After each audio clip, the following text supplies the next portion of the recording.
Bonjour, bienvenue en Transparence, le magazine de la rédaction qui parle de l'actualité et qui donne la parole à ceux qui font l'actualité. Et notre invité ce midi, c'est Rocco Mitton, le président du Congrès, qui est aussi chef de la délégation FLNKS aux discussions sur l'avenir institutionnel.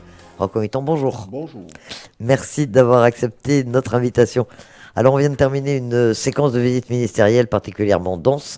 En quelques jours, le ministre de l'Intérieur et des Outre-mer, Gérald Darmanin, le ministre de l'Économie et des Finances, Bruno Le Maire, et le ministre des Armées, Sébastien Lecornu. Qu'est-ce que cela vous inspire? Qu'est-ce que vous retenez de cette séquence de 3 visites ministérielles? Bon, écoutez, je pense...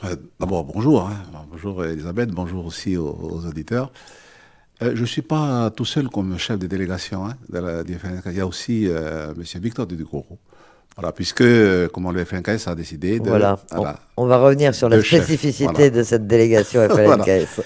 Qu'est-ce que tout cela m'inspire? Bon, ça fait beaucoup de ministres, donc les uns derrière les autres, là.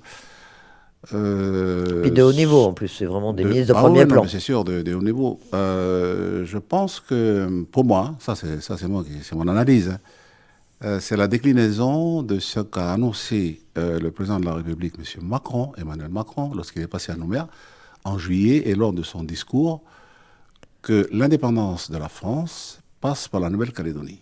Bon, après, on essaye de comprendre qu'est-ce que ça veut dire exactement, parce qu'en fait, la France n'est pas une colonie. Ce que je dis, c'est pas une colonie, c'est plutôt nous qui sommes une colonie. Mais bon, on l'est plus. Nous sommes, ça veut dire que, enfin, moi j'ai compris comme ça, il a souligné en fait, suite aux 3 référendums, voilà, que la Nouvelle-Calédonie avait une place prépondérante pour la France, et notamment dans cette région de l'Océanie, notre région, quoi. Avec tout ce qui se passe ici dans la région océanienne, et avec ce projet qu'il porte déjà depuis plusieurs années, c'est son axe Indo-Pacifique. Donc voilà, une fois qu'on a compris ça, évidemment, on en a eu 3 là, mais peut-être encore dans les mois qui viennent, il y en aura d'autres. Bon, peut-être que le ministre de l'économie, des finances est passé aussi, peut-être c'est sur, enfin c'est pas peut-être, mais c'est sur un problème quand même plus urgent.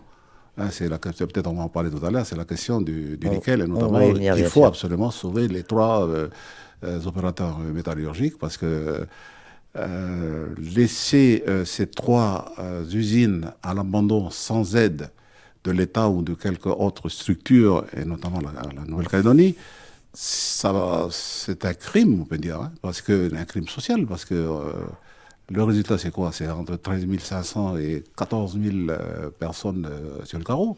Et c'est tout juste impossible de l'accepter, ça. Donc ça, c'est uniquement pour dire l'importance de la visite de Bruno Le Maire. Il a quand même dit des choses, mais peut-être on va en parler tout à l'heure. Donc que ce soit Darmanin, Darmanin, c'est peut-être dans le cadre des discussions. Voilà, il est revenu comme il avait promis. Pour tenter une bilatérale, malheureusement, il n'a pas... On va y revenir là aussi. Il n'est pas arrivé. Voilà. Et puis, M. Lecornu donc, est venu aussi pour quelques jours. Vous ne l'avez pas rencontré? Moi, non. Non. Je n'ai pas du tout l'intention de le rencontrer, d'ailleurs. J'ai envoyé des représentants du Congrès, donc des membres du bureau, donc, pour le rencontrer. C'est bien sûr la militarisation de la Nouvelle-Calédonie. Au-delà du terme militarisation, ça ne veut pas dire grand-chose. Ça veut dire quand il même. ne vous a pas convaincu quand il explique que... Non, ce qu'on a dit, c'est que ce développement, disons, des forces militaires en Nouvelle-Calédonie nous met en danger, parce que nous sommes... le danger potentiel, en tout cas c'est ce que les Européens nous disent, le danger potentiel, c'est la Chine. Mais la Chine est plus près de nous que Paris est proche de nous. Paris est à presque 20 000 km là, la Chine, elle n'est pas loin, la Chine. Alors maintenant qu'il arrive quelque chose ici dans notre territoire, eh bien, nous serons franchement dans la ligne de mire des Chinois, non? Donc on peut l'imaginer. Vous préférez ne pas avoir d'armée dans ces cas-là pour vous défendre si on est dans la ligne de mire des Chinois? De toute façon... En 39-45, qui c'est qui nous a défendus? C'est pas la France, c'est les États-Unis, c'est l'Australie, c'est la Nouvelle-Zélande. Donc ils nous ont dit qu'en fait, ils nous disaient en fait, quand on avançait cet argument-là, oui, mais c'était la France, c'était dans le cadre d'un système d'alliance avec les alliés ici. Ben, pourquoi ne pas non, mais là, il a été clairement été dit dans ce sommet que la présence, que l'armée avait surtout comme comme objectif d'aider dans la lutte contre les catastrophes naturelles, contre le réchauffement climatique et contre la sûreté maritime, notamment la pêche illégale. C'est pas pour faire la guerre. Oui, non, mais on Non. fait de la politique, hein, vous savez. Une fois qu'un politique dans ce niveau-là nous dit des choses, il faut toujours essayer de gratter pour savoir il y a quoi derrière. Vous Voilà. ne croyez pas. Bon, on va parler de Gérald J'y crois Darmanin. pas, en tout cas. On va parler de Gérald Pas tout à fait, Darmanin. on va dire. Vous avez eu deux bilatérales, alors là, avec l'Union calédonienne. D'ailleurs, tout de suite, précision. Donc, vous le disiez, vous êtes chef de la délégation FLNKS aux discussions sur l'avenir, mais il n'y a plus vraiment de délégation FLNKS. Maintenant, vous êtes chacun pour soi, l'UC d'un côté et puis l'UNI de l'autre. Oui, ben ce sont les comment dire les différentes fréquences que nous avons dans lesquelles nous sommes, enfin pas les fréquences, mais le tempo quoi, on va dire qu'on s'est donné suite à des difficultés d'interprétation ou de stratégie. Voilà, comment l'UNI a choisi plutôt une autre stratégie de poursuivre la discussion. Ça n'a pas été le cas pour l'Union calédonienne. Nous avons attendu le Congrès. Les responsables de l'Union calédonienne l'ont dit et redit hein, depuis le Congrès de l'île des Pins. On a évidemment laissé l'UNI, puisque c'était son choix de poursuivre la discussion. Nous, on a plutôt décidé d'attendre le Congrès. Et ensuite, le Congrès effectivement, nous a donné un mandat pour pouvoir poursuivre les Alors, discussions. poursuivre les Et justement, nous sommes dans dans cette étape-là. Voilà. Alors, poursuivre les bilatérales avec l'État, puisque là, vous en avez eu deux quand Gérald Darmanin était là. Mais le ministre avait envisagé de revenir si vous étiez prêt à participer à une discussion trilatérale, disons-le quoi, avec État indépendantiste, non indépendantiste. Le préfet Bastille a dit que finalement, les conditions n'étaient pas réunies. Mais alors, quand est-ce qu'elles le seront réunies, ces conditions? Il faut demander à Darmanin, parce qu'il faut que Darmanin nous écoute un peu. Il dit que ça dépend de vous, apparemment. Ben non, mais voilà, c'est toujours comme ça que ça se passe depuis des années et des années. Voilà, on lui a juste représenté de nouveau les 4 points qui nous semblent importants à discuter avec l'État avant d'ouvrir la séquence suivante. Et la séquence suivante, pour nous, évidemment, c'est la discussion avec les non-indépendantistes, puisqu'on ne pourra pas faire sans eux, ça c'est clair et net. Et d'ailleurs, le congrès de l'île des Pins a été clair aussi, hein, vous dire qu'à un moment donné, il faut prendre des initiatives, dont l'initiative calédonienne. Donc, les 4 points, c'est tout simplement quoi? C'est sur c'est par rapport à cette trajectoire que nous demandons, que nous souhaitons discuter au fond avec le ministre Darmanin, parce que c'est aller dans des discussions qui peuvent être considérées, des points de discussion qui peuvent être considérés comme des éléments du contenu de cette trajectoire que nous recherchons, c'est mettre les charrues avant le bœuf. C'est important de regarder d'abord où on va. Voilà. Et où on va, nous, c'est simple, il faut partir de l'accord de Nouméa. Et l'accord de Nouméa, comme on dit, c'est d'abord le plancher. Et on part de cet accord de Nouméa et ensuite on se projette vers l'avant. Et quand on se projette vers l'avant, nous, on suit tout ce qui est décidé au moment des discussions de l'accord de Nouméa et ensuite l'expérience là des 25 ans maintenant, 25 ans de cet accord, pour pouvoir avancer. C'est là où on n'arrive pas à s'entendre, on n'arrive pas peut-être même à se comprendre, parce que l'État vous savez d'aujourd'hui, clairement, on passe énormément de temps avec l'État à discuter de sémantique, voilà, des sens des mots. Voilà. Non, mais c'est ça qui est terrible. L'État dit clairement qu'il cherche un avenir de la Calédonie dans la France. Oui. Vous dites avec la France. Nous, on dit avec la France. C'est l'un des problèmes, c'est l'un des points c'est ça. d'ajustement. Voilà. Vous travaillez sur le document Martyr ou vous avez vos propres Pour le propositions moment, sur la table? Le document Martyr, on l'a laissé de côté. On a souhaité avoir des discussions au fond avec l'État, et donc à M. Darmanin, sur cet accord de Nouméa qui doit rester le plancher des discussions. Voilà. Lui, il dit exactement la même chose. Mais après, quand on commence à rentrer dans les détails, c'est là où on voit qu'en fait... vous n'êtes d'accord sur rien. On n'est pas du tout d'accord, on est d'accord sur rien. Sur la question du corps électoral, c'est le deuxième point important. Voilà, la question du corps électoral. Nous, ce qu'on dit, c'est que le corps électoral citoyen doit être conforté. Pour nous, la position, c'est le corps électoral de 98, parce que c'est lié à la notion de peuple. Voilà, comment on fait peuple ici? Voilà. Le peuple calédonien, c'est qui? C'est pas les gens qui arrivent hier ou avant-hier. Ce sont Mais à la fois, comment dire? Mais sinon, comment vous pouvez arriver? Comment que nous, en tant qu'indépendantistes, nous pouvons arriver à ce qu'un jour notre pays soit indépendant si, à chaque année, il y a des dizaines et des dizaines de milliers de personnes qui rentrent dans le corps électoral. C'est pas Vous savez bien possible. que l'État propose un corps glissant pour l'instant. On en est. La barre a été mise à 10 ans. D'ailleurs, il a même été dit que vous aviez accepté que ce soit pas plus de 10 ans, quoi.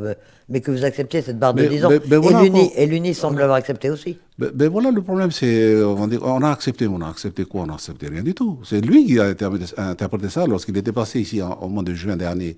Voilà, puisqu'il voulait absolument un accord ou quelque chose, un document signé Oui. pour qu'il puisse rentrer en France et puis ensuite Oui, aller vous voir avez le président signé. de la République. Pour lui faire On a plaisir. signé, mais c'est pas pour lui faire plaisir, c'était pour sauver la discussion. Parce qu'à un moment donné, il a dit, ben,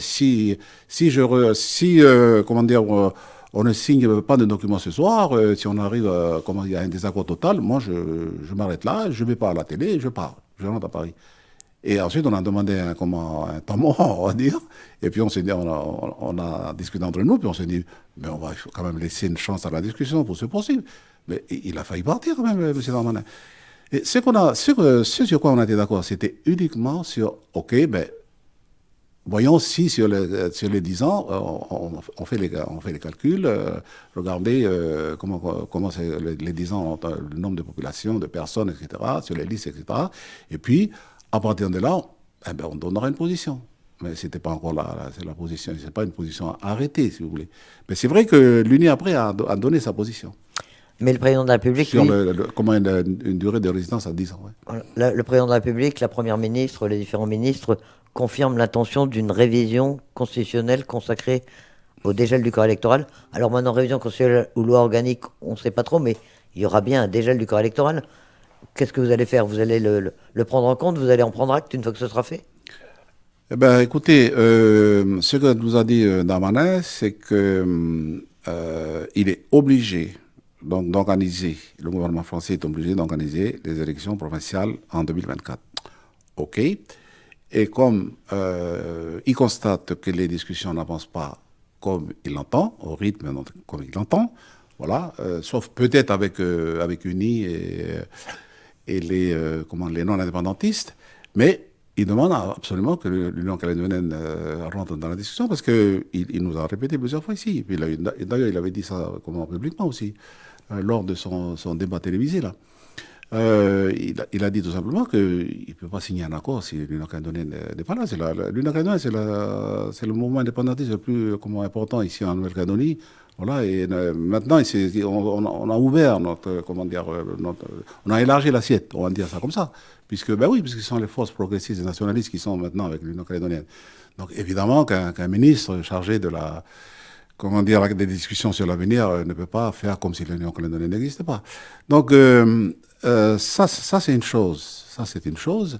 Maintenant, ce que nous disons, nous, c'est que il faut continuer à discuter malgré que le calendrier de l'État, puisqu'ils nous disent que c'est un calendrier, il est tenu absolument par ce calendrier. Nous, c'est pas trop ce que nos juristes disent. Et puis il y a Parce qu'ils l'exigence. ils se réfèrent quand même à la Cour de cassation, à l'arrêté de la Cour de cassation de juin dernier, là. Donc, pour nous dire que, non, s'il n'y a pas de compromis, s'il n'y a pas un compromis politique sur la suite, c'est toujours le corps électoral de cantonalistes, j'ai compris comme ça. Oui, après, il y a l'exigence continue. démocratique évoquée notamment par la Première ministre qui fait qu'on ne peut pas interdire en France des milliers de personnes de voter. On ne peut pas le faire éternellement, ça peut être de manière transitoire. Non, ça ne peut pas, ça c'est sûr. On entend bien, mais aussi il faut que la ministre comprenne que quelque part, non, c'est pas quelque part. En fait, le FNKS a toujours défendu une position qui est logique, qui a du sens. C'est que nous ne souhaitons pas être envahis par des centaines ou des milliers de personnes. Là, c'est plutôt chaque l'inverse, année. les gens s'en vont. Donc là, vous devriez être content. Erreur, Elisabeth Noire. Voilà, erreur. Puisqu'on nous dit il y a 27 000 qui est parti, mais depuis ces quelques années-là, je crois que c'est depuis le référendum, il y en a 17 000 qui sont rentrés. Qui sont revenus. Ah ben oui, voilà, 17 000. Et alors, à un moment donné, qu'est-ce que vous allez S'il y a 10 ans de présence, ceux-là ne pourront pas voter. C'est les 10 ans de présence ou les 15 ans de présence, nous, c'est plus simple que chacun reste chez soi tranquillement, et puis ça nous permet d'avancer avec les gens qui sont là, les Calédoniens qui sont là, et puis on avance pour construire un pays. Sinon, comment on va faire peuple calédonien demain? C'est ça notre problème. Mais le gouvernement français ne veut pas l'entendre. Voilà, il ne veut pas l'entendre. Tout simplement pourquoi? Parce que il a considéré que les 3 référendums ont réglé la question de la Calédonie, l'indépendance de la Calédonie, et bien maintenant il faut peupler ce territoire vide. C'est pas forcément la philosophie. Mais en fait, quand on, la philosophie, c'est de dire que... quand on les regarde faire, c'est ça. Alors il faut quand même nous comprendre. Voilà, tout simplement. Alors, on essaie de comprendre la Première ministre lorsqu'elle s'exprime, mais essayer de nous comprendre quand même. C'est important de comprendre. Voilà. Sur la question de l'autodétermination, vous en parlez également avec Gérald Darmanin? Ben, sur la question de l'autodétermination, mais ça fait partie aussi des 4 points que j'ai dit tout à l'heure. Enfin, je ne sais pas si j'ai... Non, vous êtes arrêté au gel du corps électoral. Vous comprenez bien les 4 points sur lesquels on bute en ce moment avec l'État. C'est l'accord de Nouméa qui doit rester le plancher des discussions. Là, on ne s'entend pas, alors que Darmanin évoque aussi l'accord de Nouméa en tant que plancher. Voilà, ça c'est le premier point. C'est le corps électoral citoyen. Voilà. Nous, là jusqu'où on peut aller, c'est l'intégration des natifs. Hein. Ils sont, je crois, 13 000 natifs. Et pourquoi pas une fusion des 2 listes, la liste consultation et la liste provinciale. Donc ça, la discussion elle est encore là. Et le mécanisme de déclenchement de l'autodétermination et le droit à l'autodétermination, il faut que ce droit à l'autodétermination reste dans la Constitution.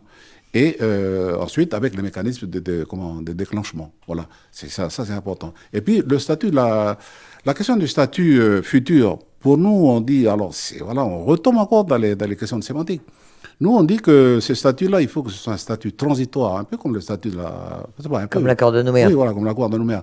Pour nous, mais on sait que les autres en face, ils ne veulent pas de ce terme transitoire. Alors, nous, on dit, transitoire, eux ils disent définitif, alors peut-être qu'on va supprimer transitoire et définitif et puis on va trouver un autre mot. Voilà. Non, mais les discussions, des fois, ça bute sur des mots. Hein. Ça avait déjà été le cas au moment de l'accord de Nouméa, de toute façon. C'est ça. Et c'est pour ça que, à nous forcer comme ça à la discussion, on sait bien sûr qu'ils ont un calendrier national, etc., etc. Mais à nous forcer, on va passer à côté encore des choses importantes. Et admettons qu'on arrive à signer un accord, et puis ensuite, ça va être encore des problèmes d'interprétation qui vont nous emmener nulle part. Voilà. Mais là, pour l'instant, on en est surtout... c'est la révision c'est le dégel du corps électoral qui va être décidé. Mais là, oui, on parlait de la révision. Donc là, le dégel, mais c'est aussi la question du report des élections aussi, du report des élections provinciales. Là, cette question-là a été posée aussi au Conseil d'État, d'après ce que nous ont dit. Et on leur a demandé aussi si, la question relative au nombre de sièges. À la représentativité des provinces au sein du Congrès, oui. Voilà, aux provinces et ensuite au Congrès. Est-ce que c'est une question qui a été posée au Conseil d'État comme la Bastille, à qui on a posé la question, il est resté très vague, puisqu'il nous a répondu, écoutez, vous allez vous en rendre compte au moment où vous allez lire la décision du Conseil d'État, c'est-à-dire demain, ou ce soir pour nous. C'est un avis, c'est un avis du Conseil d'État. Ouais, c'est un avis, mais quand même, voilà. Non, il aurait pu. Alors, vous voyez, regardez, que ça seulement.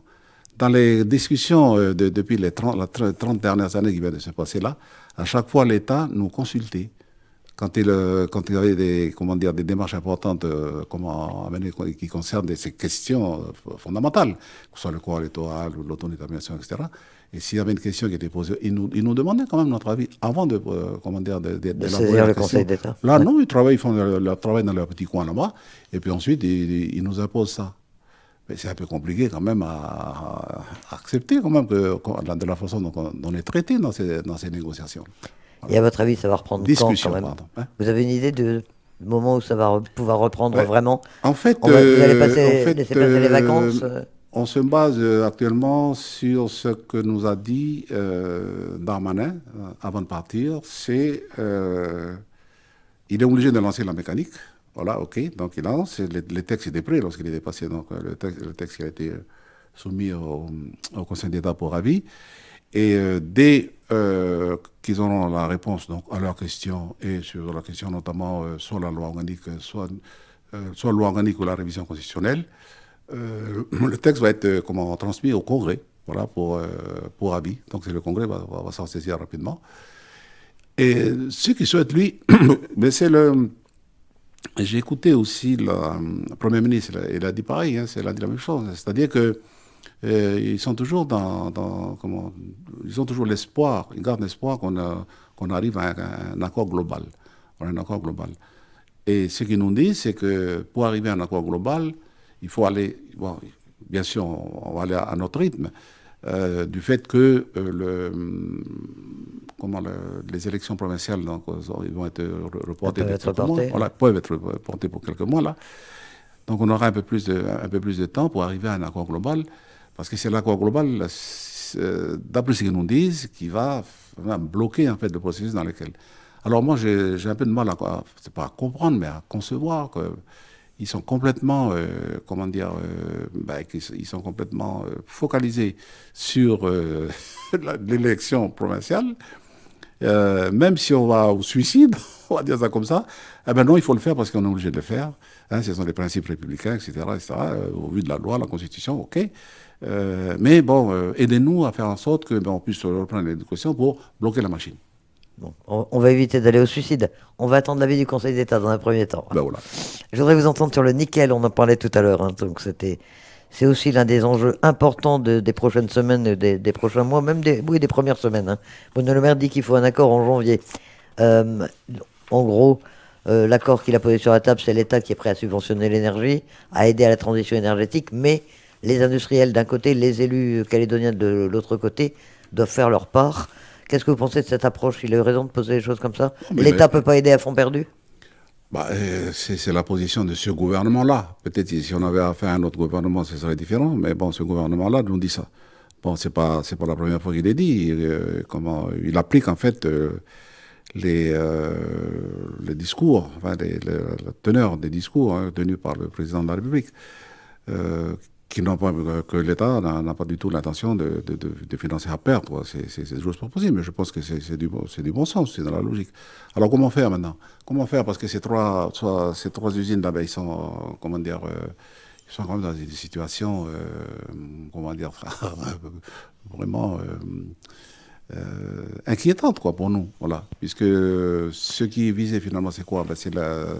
C'est la mise à pied sur le carreau de 13 500 ou 14 000 personnes. Donc, avec des conséquences sur les comptes sociaux. Après, on va rentrer dans une Le directeur de la SLN a déjà dit qu'il suspendait le paiement des impôts, des taxes et des charges sociales. Ils ont commencé en novembre. Voilà. Madame Bory m'a dit qu'ils ont commencé en novembre, mais on va le refaire pour décembre. Et puis voilà.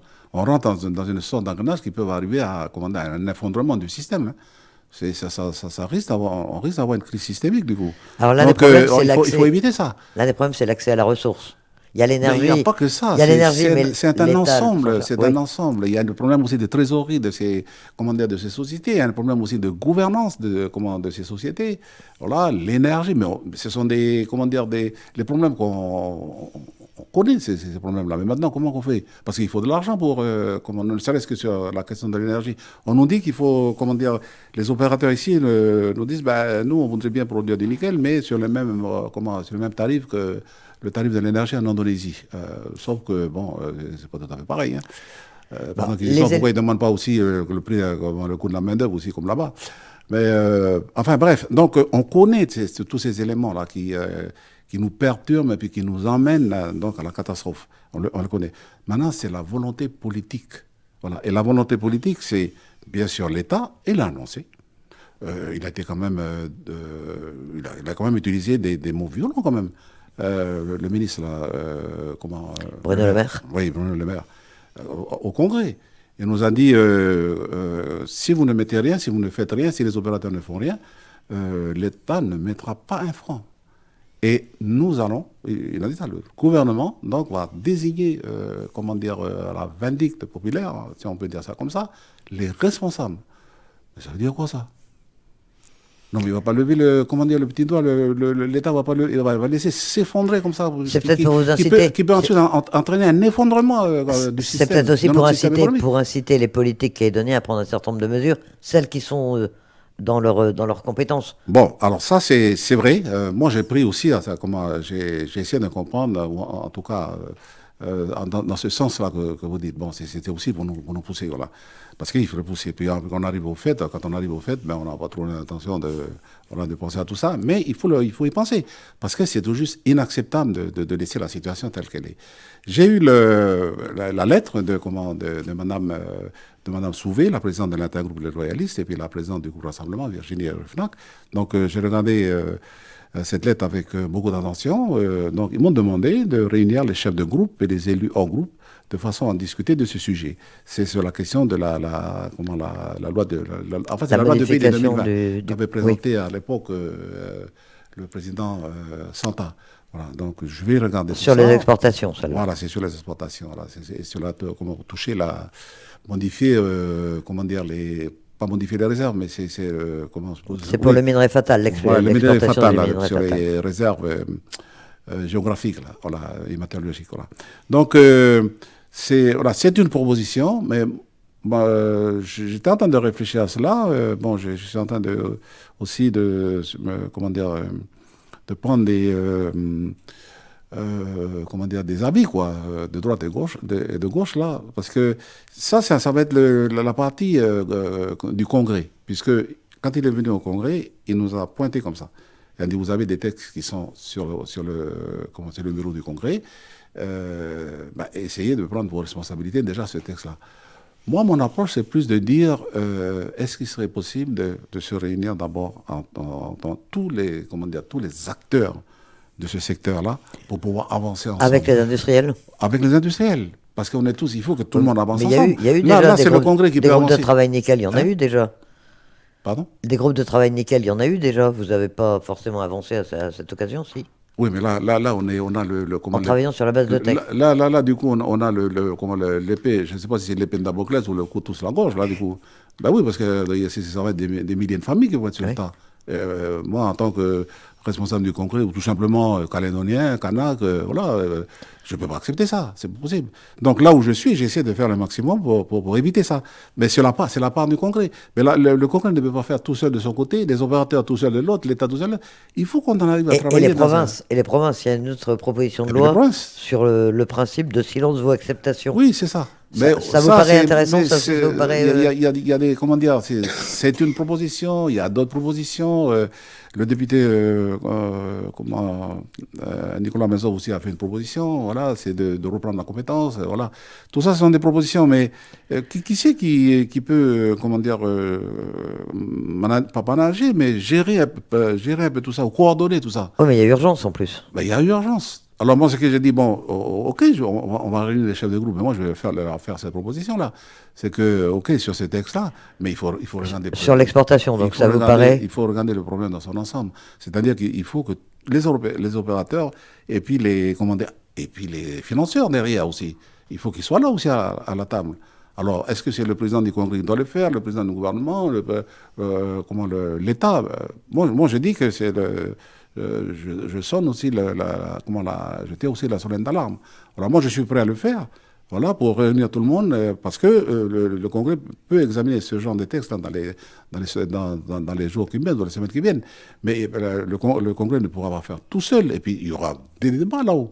Parce qu'on n'est pas tous d'accord avec cette proposition. Mais voilà, et c'est pour ça qu'il faut que tout le monde soit autour de la table. Il y a un désaccord clairement même au sein des indépendantistes, quand même. Entre l'UNI et l'UC, là non plus, vous n'êtes pas forcément sur la même longueur d'onde. Hein. Mais le problème, c'est qu'ici, tout le monde n'est pas d'accord sur tout. Hein, qu'est-ce que vous voulez faire, voilà. Donc, il faut bien qu'il y ait quelqu'un qui prenne qui prenne l'initiative d'avancer. Moi, je vais prendre l'initiative. Je dis, on va essayer de le faire au Congrès, mais je ne peux pas le faire tout seul. Moi, il faut que j'ai l'avis des groupes. Donc vous allez essayer de réunir... Déjà, je vais réunir les chefs de groupe et puis je vais leur proposer un ordre du jour. Bon, évidemment, il y a cette loi du pays là, qui porte, voilà, c'est exactement pour les auditeurs, hein, qui porte modification du code minier de la Nouvelle-Calédonie autorisant l'exploitation de minerais dits fatal. Voilà, le minerai fatal, c'est le minerai qui n'est pas exploitable localement et qui sont qui sont sur les réserves métallurgiques et géographiques. Donc, ça peut être une porte d'entrée. Moi, je vois la chose, ça va être une porte d'entrée, mais il ne faut pas que ça divise. Il faut que ça vienne aussi avec d'autres propositions et des propositions des financeurs. Regardez, par exemple, Trafigura, par exemple, on n'entend pas. Trafigura pour les usines du Sud. Mais il dit parce que moi j'ai que 19% du capital, bon, en tout cas, ça ne m'intéresse pas. Mais Enfin, on si entend l'usine du Glencore, Sud ne s'appuie pas sur un financier solide comme avec l'usine avec Glencore enfin, ou Glencore a dit Eramet. qu'ils arrêtaient les financements en février Mais oui, mais 2024. voilà, c'est Donc, ça. Mais Eramet aussi. Madame Bory m'a dit textuellement, là, il y a 2 semaines de ça, quand elle est venue me voir, elle dit mais Eramet ne mettra pas un franc de plus dans la SLN. J'ai dit, mais oui, mais si vous êtes tous en train de vous dégueuloter comme ça, mais comment on va faire, nous?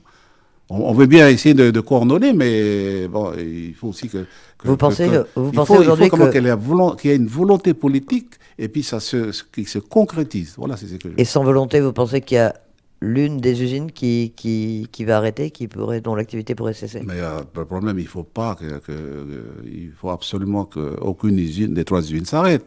S'il y a une usine qui va s'arrêter, vous savez, c'est une théorie, ça, la théorie économique. Il y a une qui s'arrête, il va entraîner les 3 autres. Et puis après, La on théorie des rentre, comme j'ai dominos, dit hein. tout à l'heure, dans une crise systémique.